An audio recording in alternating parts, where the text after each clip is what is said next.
Läbi kogu piibli Jumal võrdleb ennast valgusega.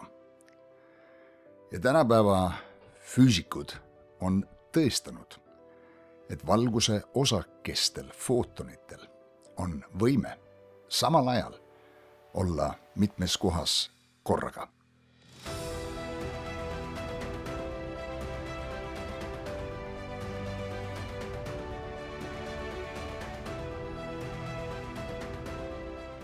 Tervist sõbrad, minu nimi on Janno Peensalu ja see on Karjase kohvi saade. Me räägime täna Jumalast ja valgusest. Ja ma tahan lugeda Johannese evangeeliumist. Midagi, mida ma lugesin sel hommikul ja jäi mulle silma esimesest peatükist sealt, kus ma pihta hakkasin. Ja takerdusin salmi 5, kus öeldakse, ja hakkame isegi salmist 4 pihta. Temas oli elu. Tegelikult peaksime hakkama pihta päris algusest, esimesest salmist. Alguses oli sõna ja sõna oli Jumala juures ja sõna oli Jumal. Seesama oli alguses Jumala juures ja kõik on tekkinud tema läbi, sõna läbi. Ja ilma temata ei ole tekkinud midagi, mis on tekkinud. Heebrea kirja kirjutaja ütleb, et see universum on koos hoitud Jumala sõna väe läbi. Ja kui sa lähed aine kõige väiksemate osakesteni, siis sa ei leia enam massiga osakesi, vaid leiad väeenergia. See ongi see Jumala sõnavägi, mis siiamaani kogu universumit koos hoiab. Teadlased räägivad tumedast ainest ja tumedast energiast, aga me teame, et see on tema vägi, mis hoiab seda koos. Temas oli elu ja elu oli inimeste valgus. Ja valgus paistab pimeduses. Ja pimedus ei ole seda võtnud omaks. Kui me loeme pühakirja, siis me leiame, et üks asjadest, mis sümboliseerib Jumalat või millega Jumal ennast võrdleb, on valgus. Ja valgus on mõiste, mida me kasutame väga palju, nii kristlastena kui mittekristlastena oma sõnapruugis. Näiteks me ütleme, et tunnelis paistab valgus või las ma valgustan sind. Mõni ütleb mõne inimese kohta või lemmiklooma kohta, ta on nagu valguse kiir mu elus. Või toome kõik valguse kätte või tõde saab lõpuks toodud valguse kätte. Kunagi oli meil Nelipühi kirikus ajakiri Valgus ja meil on valguse kogudused ja meil on valguse festivalid ja nii edasi. Aga valgus on väga müstiline fenomen. See on elektromagneetiline kiirgus, mis on samal ajal laine ja osakeste voog ehk footonite voog. Me teame seda, et valgus liigub pea 300 000 kilomeetrit sekundis, mis tähendab umbes 7 korda ümber maakera 1 sekundi jooksul. Ja et valguse kiirus on alati seesama hoolimata vaatleja enda kiirusest.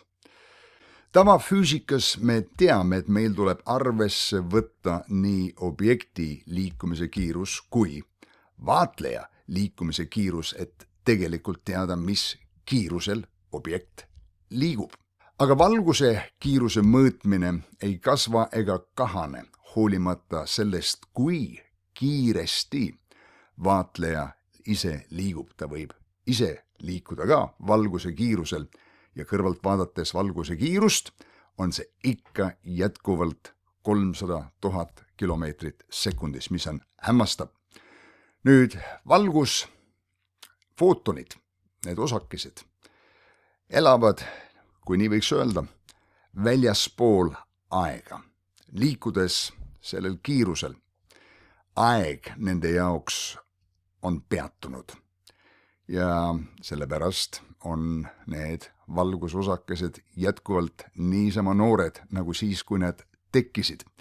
Mis on aga huvitav, et valgusel näib olevat teadlikkus.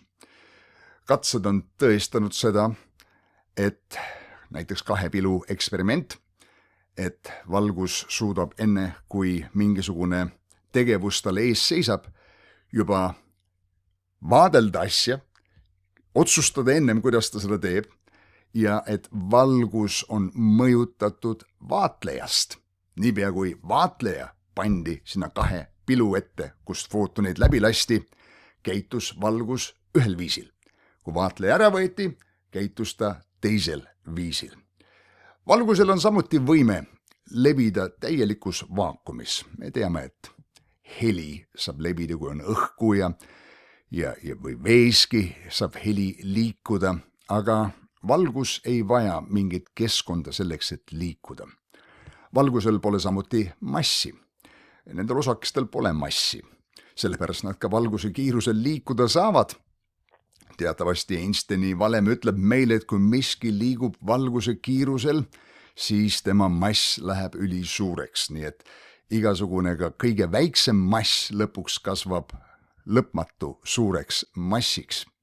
Valgusel aga pole seda, aga tal on impulss ja selle tõttu ka kosmoses näiteks toimivad ka sellised asjad nagu päikesepurjed, mis püüavad siis valguse osakesi ja see annab neile impulssi liikumiseks edasi. Huvitavalt, valgus võib muutuda aineks ja aine võib muutuda valguseks. Need hedronkiirendid on seda ju tõestanud. Me teame seda, et valgusest saab elektrit, kui sul juhtumisi on päikesepaneelid ja et elektrist jälle saab valgust. Seda me kõik ju teame, pannes oma lambid põlema õhtul koju tulles. Aga et valgusel on ka tervendav mõju, mis on hämmastav, näiteks UVB-kiirgus. See stimuleerib meie organismis D-vitamiini tootmist, mis on oluline meie luude jaoks, meie immuunsuse jaoks. Me teame ühest valguse laine pikkusest, mida nimetatakse infrapunavalguseks. Muuseas, me kõik kiirgame infrapunavalgust termokaameraga, saab seda lihtsasti näha. Ja infrapunasaunad, infrapunateraapia väljutab toksiine, parandab närve, parandab kudesid, taastab neid. Siis on väga populaarne tänapäeval punase valguse teraapia. Ja jällegi soodustab naha all kollageeni tootmist ja muuseas inimesed on pannud selle punase näomaski näiteks omal pähe, hoidnud seda mõned tunnid ja kui nad on selle ära võtnud, siis silmanähtavalt on nende näonahk paranenud. Ja mitokondreid stimuleerib see punane valgus samuti, mis on rakkudes energiatootjad ja seetõttu inimesed tunnevad suuremat energiat, kui nad on punase valguse vanne võtnud. Sinine valgus aitab toota serotoniini ja tõstab erksust. Me kõik teame seda, meid on hoiatatud õhtuti ära vaata enam ekraane, sest see on sinine valgus ja see teeb meid erksamaks. Violetne valgus, sellel on teatavasti antibakteriaalne mõju. Lapsena ma mäletan, ma oma kurgumandlite pärast pidin juba nõukogude ajal siis tegema kurgumandlite ravi, kus selline toru oli. Ma pidin lihtsalt selle oma suhu panema ja hoolitsema selle eest, et keel ei kataks kinni seda ja siis sukene huvitav lõhn oli sellel, aga põhiliselt, mis juhtus, minu kurgumandleid valgustati selle ultraviolettkiirgusega ja väidetavalt tõmbas see siis seda põletikulist olukorda seal maha. Nüüd, nagu öeldud, valgusel on võime olla samal ajal mitmes kohas ja seda on samuti see 2 pilu eksperiment tõestanud, et footon läks läbi 2 pilust korraga. Kuidas on see võimalik? Füüsikud ei oska seda seletada, aga katsed on seda näidanud. Katsed on samuti näidanud, et valguse osakestel on võime kommunikeerida omavahel kiirema kiirusega, kui on valguse kiirus. Jällegi selle kohta võib materjali lugeda internetist küllaga. Ja me teame samuti, et valgusel on erinevad lainepikkused. See nähtav valgus on ainult üks lainepikkus. On gammalainepikkus, röntgenlainepikkus, ultraviolettlainepikkus, raadiolained ja nii edasi. Nii et valgus on üks müstiline fenomen. Lisaks kõigile muule, kui valgust lasta prismasse, siis tekivad need spektri värvid, 7 värvi, punane, kollane, roheline, sinine, oranž, lilla ja türkiis. Ja muuseas, teadlased ütlevad ka seda, et igas kuupmeetris ruumis, isegi täielikus pimeduses, on ikka umbes 400 miljonit valguse osakest selles kuupmeetris. Mida ka piibel valguse kohta ütleb? Vastus on vägagi palju. Me loeme 1. Moosese 1. peatükis, salm 3, et Jumal lõi esimese asjana valguse. Tuntud lause, saagu valgus, ja valgus sai. Võib-olla algtekstis isegi täpsem tõlge oleks, et valgus ole, ja valgus oli. Ma tean, et see võib tunduda pisut vastuoluline, et alles 4. päeval Jumal lõi taevakehad nagu päikse ja kuu, ja kuidas sai olla valgus ennem seda. Number 1 on see, et Jumalal on kõik võimalik ja tema teeb nii, nagu tema tahab, ja see on väga lihtne, et ta võis luua valguse osakesed ennem, kui olid need, mis valguse allikad olid. Teiseks, Jumal võis vabastada seal oma auhiilguse valguse. Või oli see valgus sellisel laine pikkusel, mida silmaga ei olnud näha. Igal juhul Jumal lõi valguse 1. päeval. Ja see valguse sõnatüvi heebrea keeles on, mida saaks tõlkida kord. Ehk et esimene samm korra loomisel universumis oli lasta valgusel esile tulla. See sõna on oor, mis viitas valgusele kui nähtusele 1. Moosese 1 ja 3, aga hiljem 1. Moosese 1.15, kus on valguse kandjad, on see sõna meorot, mis viitab valgusele kui energiat kandvatele taevakehadele. Nüüd piibel ütleb meile, et Jumal ise on valgus. 1. Johannese 1 ja 5 ja Jakobuse 1.17 ütleb, et Jumal on valguse isa. Isa on looja, isa on esiletooja. Me teame, et vaimne maailm on valguse riik. Kolossa kiri 1.12 ja 13 räägib sellest, et meid on toodud pimeduse riigist, Jumala armsa poja valguse riiki. Ja Efeslaste kirjas 1. peatükis salm 18 räägib piibel ka sellest, et Jumal valgustab meid seespidiselt, valgustab meie südant või nagu seal täpselt on öeldud, meie südame silmi, nii et on üks valgustus, mis toimub vaimselt. Efeslaste kirjas 5 ja 8 räägitakse edasi, et me oleme valguse lapsed, viidates sellele, et me ennem olime pimeduses.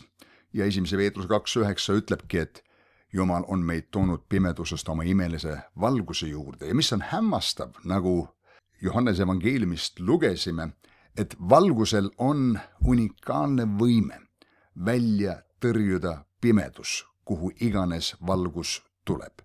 Pimedus seevastu ei saa tõrjuda välja valgust. Ja Uues Testamendist Jeesus ütles meile, et teie olete maailma valgus. Matteuse evangeeliumis 5.14. Ja Jeesus ütles nõnda, et mina olen maailma valgus, Johannese 8 ja 12, ehk et kui inimene tahab leida selles elus orientiiri, oma elu mõtet, mõista, miks ta siin on ja üldse mõista elu ja olemist lõpuni ja täielikult, tuleb tal kohtuda elu loojaga, Jeesuse Kristusega, kes saab ka selle maailma valguseks. Tema valgustab meid. Nii et tema aitab meil näha meie oma enda eluteed selles pimedas maailmas, sest tema saab valguseks meie eluteel selles pimedas maailmas.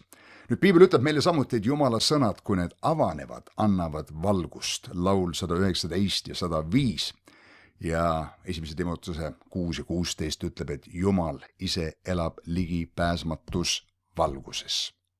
Füüsiline valgus on samuti väga põnev ala uurida.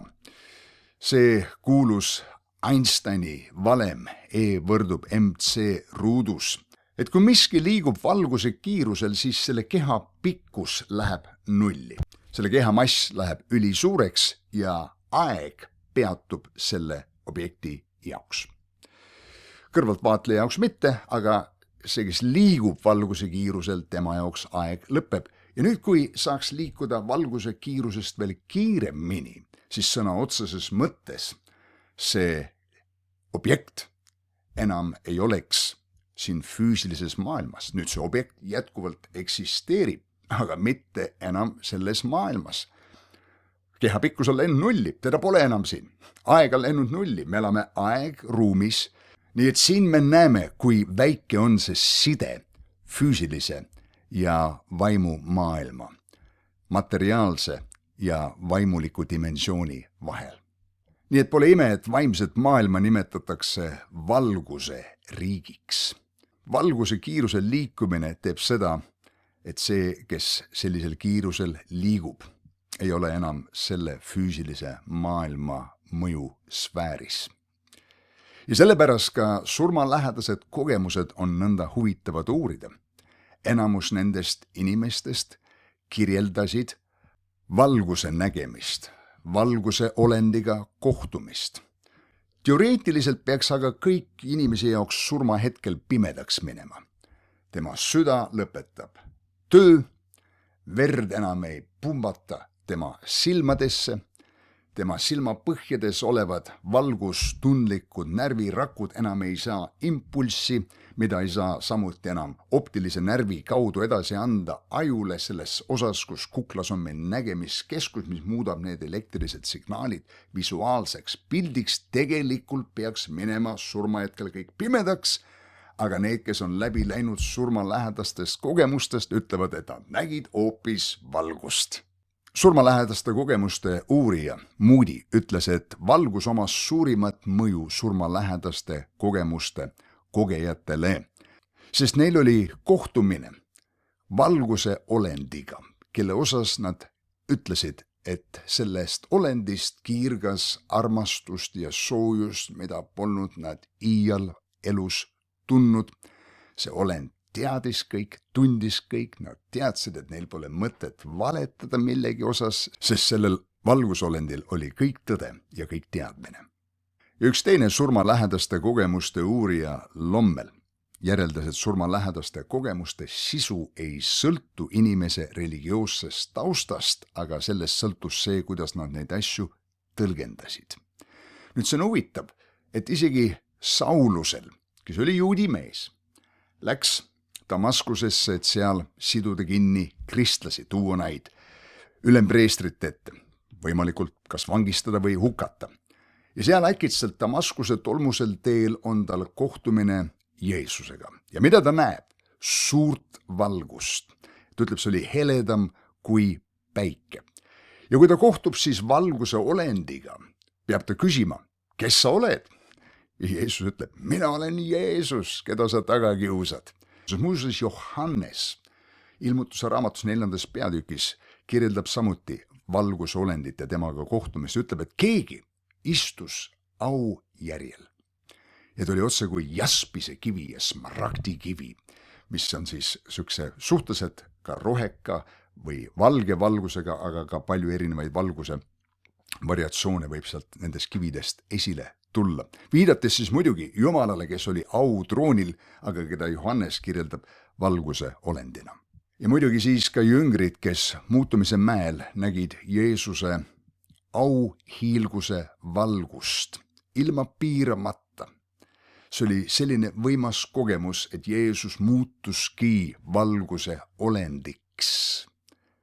Nii et näib mulle, et see füüsiline maailm, kus sina ja mina elame, on maha dimensioneeritud ja meid samamoodi selles, et kui me saame astuda siit eesriide tagant vaimumaailma, avanevad meile mõõtmed, värvid, lõhnad, olemine, teadmine, tundmine, mida me ei ole siiamaani iial kogenud.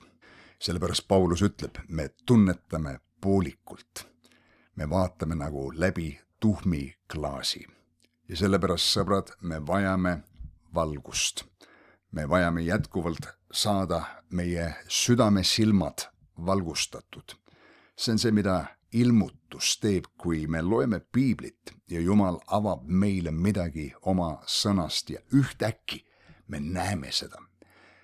Me näeme ka füüsilises maailmas asju, sellepärast et valgus paistab nendele asjadele või me uurime midagi ja ühtäkki avaneb meile mingisugune printsiip, mingisugune nähtus, mingisugune tõepära, millest me ei olnud ennem teadlikud, nagu läbi aegade on tehtud avastusi ja leitud asju, nõnda vaimulikult, Jumalaga koos kõndides, Jumala sõna uurides, osa olles kohalikust kogudusest, Jumal jätkuvalt valgustab meie südame silmi ja me kasvame tema tundmises juba nüüd.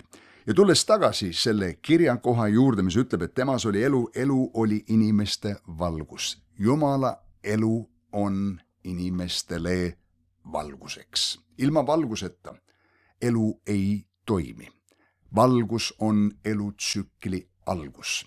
Ja kui Jumal valgustab meid, see on meie vaimuliku elu algus.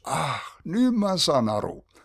Ma mäletan minu esimene reaktsioon, kui ma lõppeks ära tundsin Jumala olemise. Kuidas ma varem seda ei teadnud, kuidas ma seda varem ei näinud. Ja piibel ütleb, ja valgus paistab pimeduses. Nõnda siis Jumal ilmutab oma suurust just nimelt selle kõige kurjuse taustal, pimeduse taustal. Ja siin öeldakse, ja pimedus ei ole võtnud seda omaks. Ja tuli mees Johannes tunnistuseks, tunnistama valgusest ja see on see, mida me kõik teeme. Et kõik usuksid tema kaudu. Tema ei olnud valgus, vaid ta tuli tunnistama valgusest. See tõeline valgus, mis valgustab igat inimest, iga inimese südame silmi Jumal tahab valgustada. Eelduseks on see, mida öeldakse salmis 12, aga kõigile, kes teda vastu võtsid.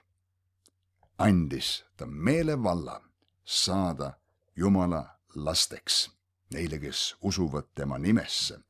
Ja selle teema lõpetuseks ma tahan tähelepanu pöörata sellele, et kui apostel Paulus seal Damaskuse teel pöördus pärast seda, kui ta nägi valgust, kirjeldatakse siin seda, et tema ümber paistis valgus taevast. Muidugi see tõeline valgus, mis Paulust valgustas, oli seespidi. Selle kohta on ka Paulus ise kirjutanud hiljem 2 Korintlastele kirjas, sest Jumal, kes ütles paisku valgus pimedusest, on see, kes on hakanud paistma meie südametes, et tekiks tunnetuse valgus Jeesuse Kristuse isikust olevast Jumala aust.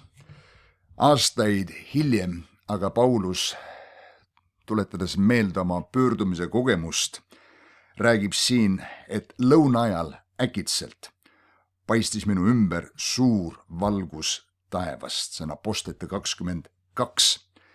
Ja lõppeks, kui ta on kuningas Agrippa sees, toob Paulus uuesti oma pöördumise tunnistuse esile ja ütleb, et siis ma nägin kuningas 26. peatükis, 13. salmis, keskpäevasel ajal valgust, mis oli heledam kui päike.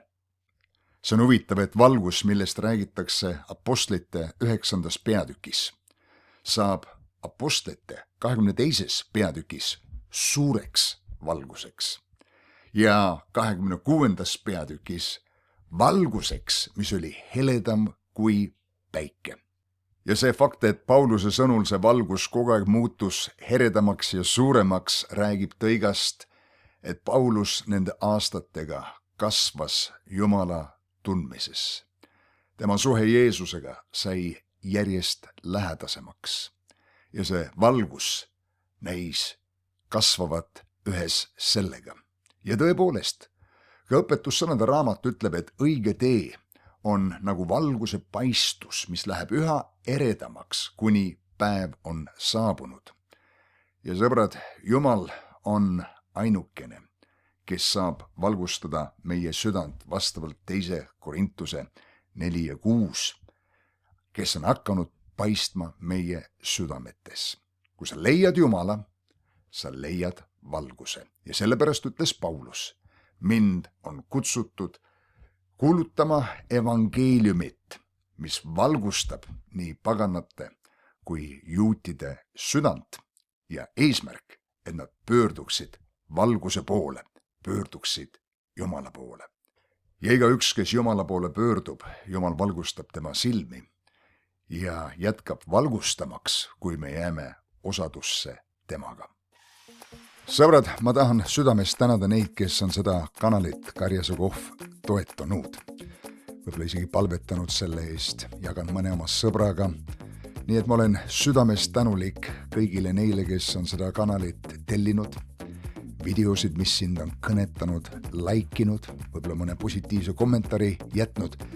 Ja ma hindan seda väga. Nii et anna teinekordki teada, kust kohast sa seda kanalit vaatad, mis sind on julgustanud, tagasiside on tore, ma hindan seda, kui mul on võimalus, ma vastan sulle ja kui sul on mõni palvesoov, anna selleski teada. Nii et olge vahvad, näeme jälle.